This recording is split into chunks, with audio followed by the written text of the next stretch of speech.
जस्तीकरण या गैल्वेनीकरण किसे कहते हैं। ठीक ना, मान लो कोई क्या ये क्षार है, ठीक ना, इस पे क्या करेंगे हम लोग, जस्ता का लेप चढ़ा देंगे। क्या करेंगे, जस्ता का या जिंक का, जस्ता यानी जिंक का लेप चढ़ा देंगे। ठीक ना, उसी को बोलते हैं इसलिए इस पे क्यों करते हैं ऐसा बताओ, जंग न लगे। ठीक ना, तो किसी भी धातु पर जस्ता यानी जिंक का लेप चढ़ाना जस्तीकरण या गैल्वेनीकरण कहलाता है। जस्तीकरण या गैल्वेनीकरण कहलाता है। तो पूछेगा जस्तीकरण या गैल्वेनीकरण किसे कहते हैं। क्या लिखना है कि किसी भी धातु पर Zn यानी जिंक, ठीक ना, या जस्ता, जिंक या जस्ता का लेप चढ़ाना, जस्ता का लेप चढ़ाना क्या कहलाता है, जस्तीकरण या गैल्वेनीकरण कहलाता है। लिखना है कि किसी भी धातु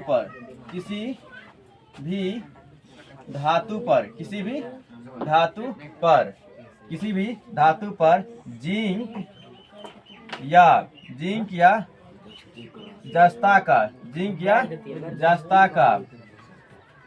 लेप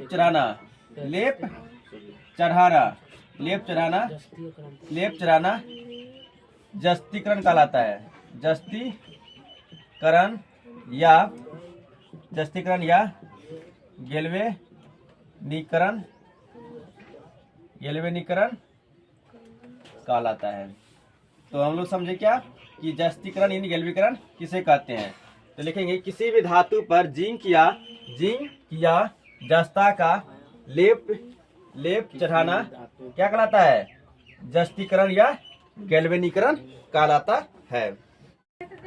देखो एनोडीकरण किसे कहते हैं, तो बोलेंगे कि एल्युमिनियम धातु पर, कौन धातु पर, एल्युमिनियम धातु पर ऑक्सीजन की मोटी परत चढ़ाना या बनाना क्या कहलाता है, एनोडीकरण कहलाता है। तो लिखना है कि एल्युमिनियम की धातु पर एल्युमिनियम की धातु पर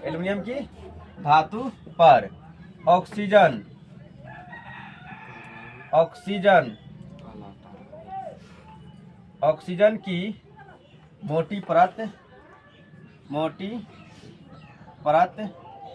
बनना, एल्युमिनियम की धातु पर ऑक्सीजन की मोटी परत बनना एनोडीकरण कहलाता है। एनोडीकरण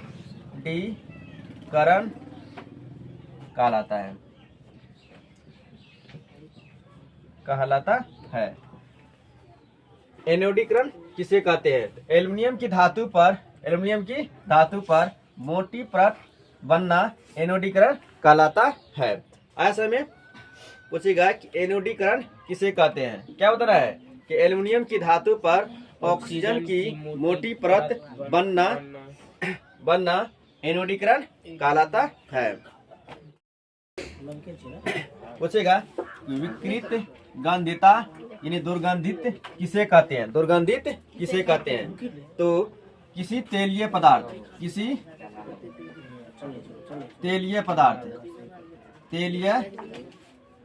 या इसी को बोलते हैं वसायुक्त।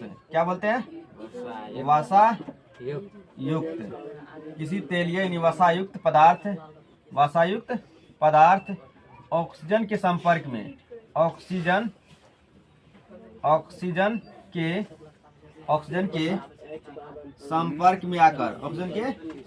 में आकर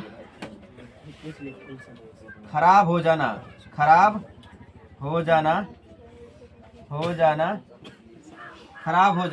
विकृत गंधिता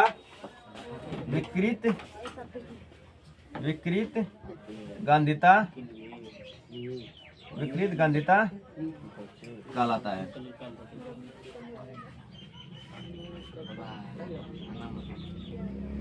पूछेगा विकृत गंधिता किसे कहते हैं। किसी भी या कोई भी तेलीय पदार्थ जो कि ऑक्सीजन की उपस्थिति में आकर या ऑक्सीजन के संपर्क में आकर खराब हो जाना विकृत गंधिता कहलाता है। भोजन को दुर्गंधित होने से कैसे बचाए। तो पहला इसका कारण है कि उसको जो है हम फ्रिज में रख करके या रेफ्रिजरेटर रेफ्री में रख करके लिखो। भोजन पहला लिखने है कि भोजन को रेफ्री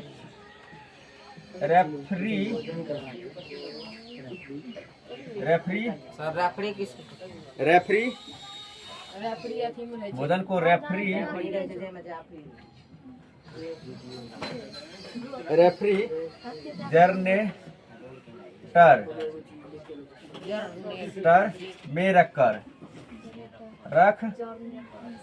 रेफ्रिजरेटर में रखकर।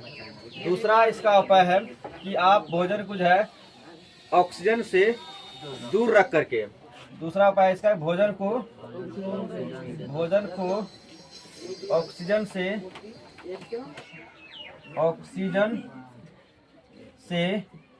दूर रख कर। और तीसरा इसका उपाय है कि आप जो है भोजन में क्या मिला करके भोजन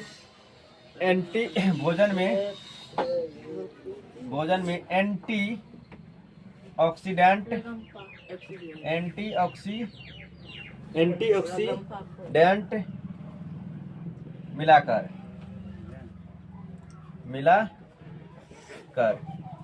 तो भोजन को दुर्गंधित होने से कैसे बचा सकते हैं? तो पहला इसका है कि भोजन को रेफ्रिजरेटर फ्रीज, इसकी बोलते हैं फ्रीज में रखकर। दूसरा भोजन को ऑक्सीजन से दूर रखकर। तो और तीसरा उपाय इसका भोजन में एंटीऑक्सीडेंट गैस मिलाकर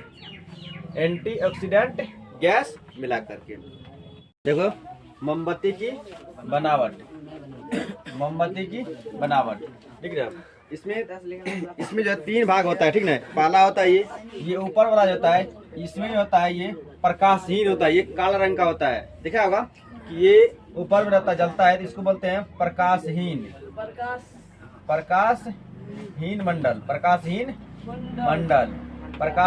मंडल। और ये जो है इसमें होता है प्रकाश मंडल, इसको बोलते हैं प्रकाश मंडल। क्या बोलते हैं?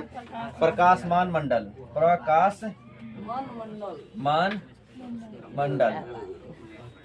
और ये जो होता है इसको बोलते हैं केंद्रीय मंडल। क्या बोलते हैं?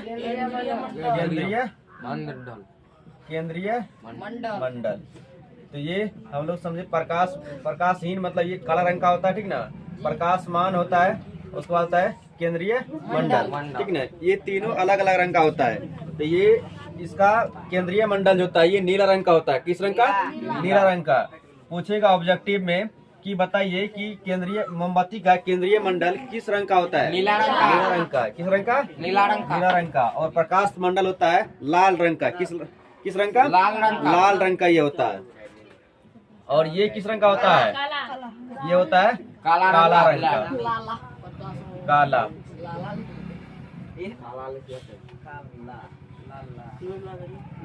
तो प्रकाशहीन मंडल होता है काला रंग का, और प्रकाशमान मंडल होता है लाल रंग का, और केंद्रीय मंडल होता है नीला रंग का, ठीक ना। देखो यहाँ पे तो मोमबत्ती की ज्वाला के मुख्यतः 3 भाग होते हैं। पूछेगा कि मोमबत्ती की ज्वाला के मुख्यतः कितने भागों में बांटा गया है? 3 भाग में। पहला होता है केंद्रीय मंडल। तो केंद्रीय मंडल तो बता, केंद्रीय मंडल जो होता है ये किस रंग का होता है? नीला। ये होता है नीला रंग का। तो लिखना है तीर देकर कि यह भाग नीला एवं अदहन क्षेत्र होता है। कैसा? अदहन क्षेत्र। यह मतलब यहाँ पे कोई हाथ भी देगा तो इसमें क्या होगा? जैसे मोमबत्ती बनाते हैं, यहाँ पे साइड बनाते हैं, यहाँ पे मोमबत्ती है सेंट्रल।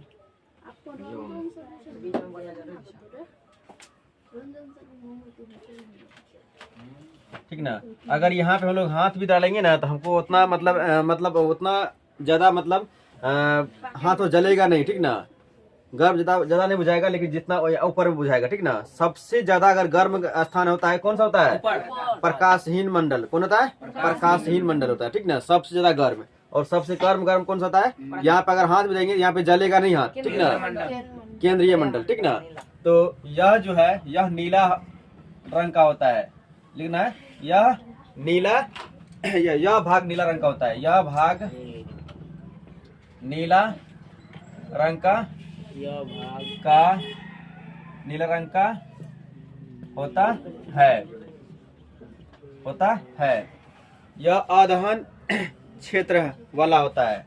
यह अदहन मतलब कि दहन मतलब क्या समझता है, जलना, ठीक ना। अदहन मतलब नहीं जलना। अदहन क्षेत्र, क्षेत्र होता है मतलब कुछ यहाँ पे डालेंगे जहाँ पे क्या होगा, जलेगा नहीं। अगर मान लो यहाँ पे अगर कोई भी मतलब मान हम कोई भी जलने वाला पदार्थ देंगे, क्या होगा यहाँ पे, जलेगा नहीं। किस मंडल में, केंद्रीय मंडल में। ज्वाला की इस क्षेत्र का ताप सबसे क्या होता है, इस क्षेत्र का ताप, यानी ज्वाला के इस क्षेत्र का ताप क्या होता है, ताप बहुत कम होता है, ताप बहुत कम होता है, बहुत कम होता है। पूछेगा और यहाँ पे जो है अगर मान लो कि सलाई की तिल्ली और भी ले जाएंगे तो क्या होगा, नहीं जलेगा। और यहाँ पे यहाँ पर माचिस की तिल्ली, माचिस की तिल्ली ले जाने पर नहीं जलेगा, नहीं जलेगा। तो जाके अपने अपने घर पे ट्राई करना, मोमबत्ती जला देना, ठीक ना, और तिल्ली ना, और इसके मतलब सबसे इसको सटा करके अंदर ले जाना, ठीक ना। तो यहाँ पे देखना है कि यहाँ पे जलेगा नहीं है, ठीक ना। तो इससे ऑब्जेक्टिव बनेगा कि मोमबत्ती की ज्वाला का केंद्रीय मंडल किस रंग का होता है, नीला रंग का। दूसरा पूछेगा कि मोमबत्ती की ज्वाला का कौन सा भाग जो है अदहन होता है, अदहन क्षेत्र होता है। कौन सा क्षेत्र, निचला क्षेत्र, केंद्रीय मंडल। कौन सा, केंद्रीय मंडल। ज्वाला के इस क्षेत्र का ताप, पूछेगा कि ज्वाला के किस क्षेत्र का ताप सबसे कम होता है, केंद्रीय मंडल का। किस क्षेत्र का, केंद्रीय मंडल का सबसे मतलब कम ताप होता है यहाँ पे। और यहाँ पे कोई भी चीज पदार्थ, जलने वाला पदार्थ ले जाएंगे जल्दी आग नहीं पकड़ेगा, ठीक ना। अब इसके बाद होता है ज्वाला के दूसरा भाग है, ज्वाला का दूसरा भाग है प्रकाशमान मंडल। कौन था, प्रकाशमान मंडल, प्रकाशमान मंडल। इसको बोलते हैं ल्यूमिनियस जोन। मंडल को ही जोन है, ल्यूमिनियस जोन, ल्यूमिनियस जोन। देखो आप जानते हैं प्रकाश मंडल, ठीक ना। यह जो होता है, यह किस रंग का होता है, प्रकाशमान मंडल, यह होता है पीला रंग का, ठीक है। यह भाग पीला रंग का होता है, पीला रंग का होता है। दूसरा लिखना है कि इस क्षेत्र यह ज्वाला का सबसे बड़ा भाग होता है। यह ज्वाला का सबसे बड़ा भाग होता है, सबसे बड़ा भाग होता है, ज्वाला का सबसे बड़ा भाग होता है। इसमें ऑक्सीजन की अपर्याप्त पूर्ति के कारण मोम का वाष्प अपूर्ण दहन होता है, अपूर्ण दहन होता है मतलब पूरा जलता नहीं है इसमें, ठीक ना। लिखना है कि इसमें ऑक्सीजन की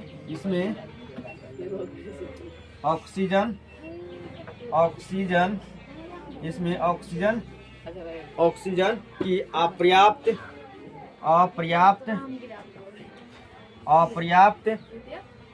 पूर्ति के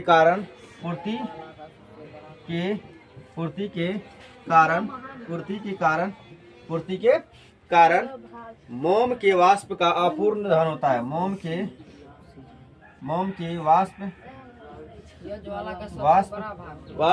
का अपूर्ण दहन होता है, वाष्प का अपूर्ण दहन होता है। तो प्रकाशमान मंडल क्या होता है, तो यह भाग पीला रंग का होता है, यह ज्वाला का सबसे बड़ा भाग होता है। इसमें ऑक्सीजन की अपर्याप्त पूर्ति के कारण मोम के वाष्प का अपूर्ण दहन होता है। अपूर्ण दहन होता है। देखो अब तीसरा है प्रकाशहीन मंडल। ये किस रंग का होता है? काला। ये होता है काला रंग का। यह भाग काला रंग का होता है। काला रंग का होता है। काला रंग का होता है। इसमें कोई भी पदार्थ को ले जाने पर क्या होगा? तुरंत आग पकड़ लेगा, मतलब कि जलने लगेगा, ठीक ना। तो इस भाग में वाष्प पूर्ण दहन होता है। इस भाग में कोई पदार्थ इस भाग में माचिस की तिल्ली ले जाने पर तुरंत क्या होगा? तुरंत आग पकड़ लेगा। आग पकड़ लेता है। इस भाग में माचिस की तिल्ली को ले जाने पर तुरंत आग पकड़ लेता है। और इसमें जो है ज्वाला का यह भाग जो है ज्वाला का सबसे गर्म भाग होता है। यह भाग ज्वाला का सबसे गर्म भाग होता है। सबसे गर्म भाग होता है। यह भाग ज्वाला का सबसे गर्म भाग होता है। इसमें जो है ऑक्सीजन की आपूर्ति पर्याप्त होता है, ठीक ना। ठीक, तो ये हम लोग जाने आज मोमबत्ती का बनावट क्या होता है, मोमबत्ती की बनावट क्या होता है, ठीक ना। और ये जो है ये कौन सा भाग है? ये केंद्रीय भाग है और इसको बोलते हैं प्रकाशमान मंडल और इसको बोलते हैं प्रकाशहीन मंडल। सबसे ज्यादा गर्म कौन सा भाग होता है? प्रकाशहीन मंडल। और उसके बाद केंद्रीय, उसके बाद होता है प्रकाशमान मंडल। उसके बाद मतलब सबसे कम गर्म कौन सा होता है? केंद्रीय मंडल होता है। और केंद्रीय मंडल में कोई भी माचिस की तिल्ली ले जाने पर तुरंत आग नहीं पकड़ता है, ठीक ना, आग नहीं पकड़ता है। ठीक, तो ये हम लोग समझे प्रकाशमान मंडल। और तीसरा कौन होता है? प्रकाशहीन मंडल। देखो केंद्रीय मंडल में अगर केंद्रीय मंडल का रंग कैसा होता है? केंद्रीय मंडल का रंग कैसा होता है? नीला रंग का होता है। ये किस रंग का होता है? नीला रंग का। और इसमें कोई पदार्थ ले जाने पर जलता है? नहीं जलता है, लिखना है कि नहीं। दहन होता है इसमें, इसके अंदर अगर कोई पदार्थ को ले जाएंगे दहन नहीं होता है। और उसके बाद ताप सबसे कम होता है इसमें। क्या होता है? सबसे कम होता है इसमें। उसके बाद है प्रकाशमान मंडल का रंग कैसा होता है? पीला होता है। किस रंग का? पीला। और इसमें पदार्थ ले जाने पर क्या होता है? इसमें जो दहन नहीं होता है। इसके अंदर अगर ले जाएंगे कोई पदार्थ को, इसमें क्या होता है? दहन नहीं होता। दहन इसमें अपूर्ण दहन होता है, मतलब कि थोड़ा सा हो सकता है। अपूर्ण दहन होता है मतलब हो भी सकता है, कम भी होता है, ठीक ना। और इसका ताप जो होता है लगभग बराबर रहता है, नहीं ज्यादा रहता नहीं कम रहता है इसमें। उसके बाद है प्रकाशहीन मंडल का रंग काला होता है ना। उसके बाद इसमें दहन जो होता है ये पूरा दहन होता है, ठीक ना। मतलब कोई पदार्थ क्या होता है? जलने लगता है, दहन होता है इसमें, मतलब जलने लगता है, ठीक ना। और इसमें सबसे ये भाग जो होता है सबसे क्या होता है? गर्म होता है। सबसे ज्यादा गर्म होता है इसमें, ठीक ना।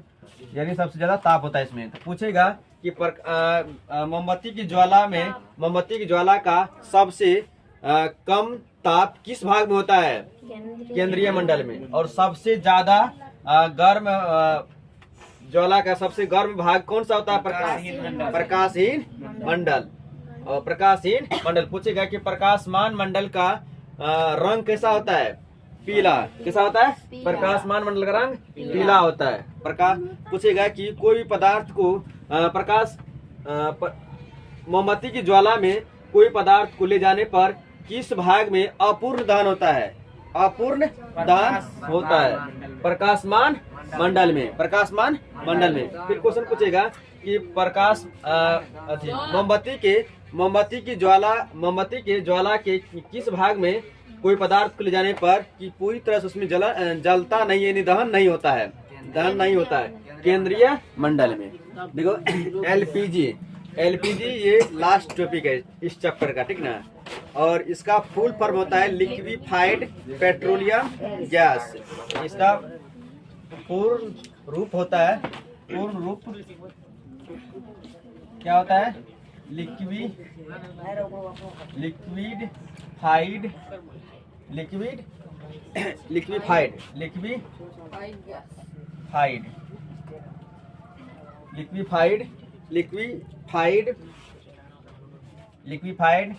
पेट्रोलियम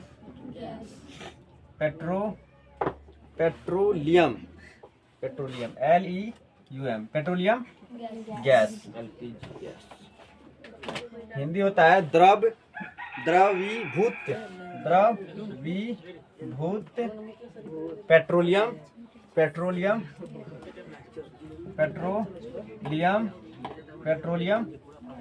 गैस इसे बोलते हैं। इसे हम बोल सकते हैं रसोई गैस ही बोल सकते हैं, ठीक ना। इससे रसोई गैस ही बोल सकते हैं, रसोई गैस भी कहते हैं। और इसमें इसका प्रमुख घटक, ठीक ना। पूछिए प्रमुख घटक क्या है? इसमें मतलब इसमें क्या क्या मिला रहता है? प्रमुख घटक प्रमुख घटक इसमें क्या क्या मिला हुआ रहता है, मिक्स किया रहता है? तो ब्यूटेन रहता है। पहला इसमें क्या रहता है? ब्यूटेन का फुल फॉर्म होता है C4H10। उसमें रहता है प्रोपेन का सूत्र होता है C3H6। 8 होगा। उसके बाद इसमें रहता है एथेन रहता है C2H6, ठीक ना, एथेन। और एक और रहता है, इसका मतलब सबका क्या रहता है? मिश्रण रहता है, ठीक ना। तो प्रमुख घटक इसमें कौन कौन मिला रहता है? ब्यूटेन, प्रोपेन और एथेन। ब्यूटेन का फुल फॉर्म होता है C4H10 और प्रोपेन का होता है C3H8 और एथेन का होता है C2H5 और इसका H6 है। और इसमें जो है ये इसमें कोई तरह का मतलब गंधीय पदार्थ ये नहीं, मतलब अगर एलपीजी गैस जो है ये महकता नहीं है वैसे, ठीक ना। सेंट गंधित मतलब दुर्गंधित नहीं देता है, ठीक है, दुर्गंध नहीं देता है कोई तरह का, ठीक ना। उस देने के लिए, ठीक है, सुगंधित देने के लिए, गंध को के रूप में देने के लिए, उसको मिलाने की गंध देने के लिए मिलाया जाता है इसमें कौन सा? तो एथिल मरकैप्टन, ठीक ना। Ethyl mercaptan. एलपीजी गैस दुर्गंधित होने के लिए इसमें मिलाया जाता है एथिल मरकैप्टन। क्या मिलाया जाता है? गंध के रूप में, लिखो, गंध के रूप में इसमें मिलाया जाता है ethyl mercaptan. Ethyl mercaptan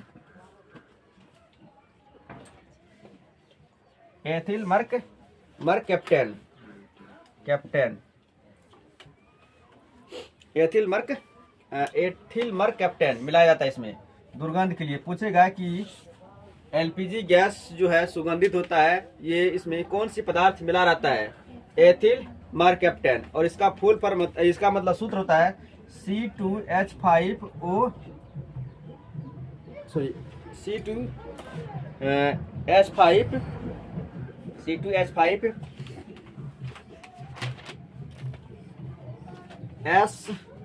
C2H5SH इससे मिलाया जाता है गंध के रूप में एथिल मरकैप्टन C2H5SH इसमें मिला हो रहता है किस ग्रुप में? मतलब कि दुर्गंध होने के लिए, ठीक ना। अच्छा बताओ दुर्गंध क्यों क्या आता है इसको, ये गैस इसमें क्यों मिलाया जाता है? क्योंकि एलपीजी गैस जो है ये दुर्गंधित नहीं होता है। अगर मान लो दुर्गंधित नहीं होगा तो हमको कैसे पता चलेगा कि अभी गैस निकल रहा है? चलेगा पता नहीं। उसी को मतलब गंध इसी के लिए बचाव के लिए, अगर मान लो कि गंध नहीं देगा तो हम लोग क्या करेंगे, कभी आएंगे माचिस जला देंगे, ठीक ना। तो माचिस जलाएंगे क्या होगा, तुरंत आग पकड़ लेगा। उसी को मतलब दूर करने के लिए, उसी को देखते हुए उसमें क्या मिलाया जाता है, एथिल मरकैप्टन। एथिल मरकैप्टन पहला। उसके बाद इससे ऑब्जेक्टिव पूछेगा कि एलपीजी का प्रमुख घटक कौन कौन सा है। तो पहला घटक कौन सा है, ब्यूटेन, प्रोपेन और एथेन। ब्यूटेन, प्रोपेन और एथेन। पूछेगा कि एलपीजी का फुल फॉर्म यानी पूर्ण रूप क्या है, liquefied petroleum gas. Liquefied petroleum gas, इसे रसोई गैस भी कहा जाता है, ठीक ना। इसमें मुख्य घटक प्रमुख घटक के रूप में मिलाया जाता है ब्यूटेन, प्रोपेन और एथेन। ब्यूटेन का फुल फॉर्म होता है C4H10 और प्रोपेन का C3H8 और एथेन का C2H6 और गंध के रूप में मिलाया जाता है इसमें एथिल मरकैप्टन। Ethyl mercaptan.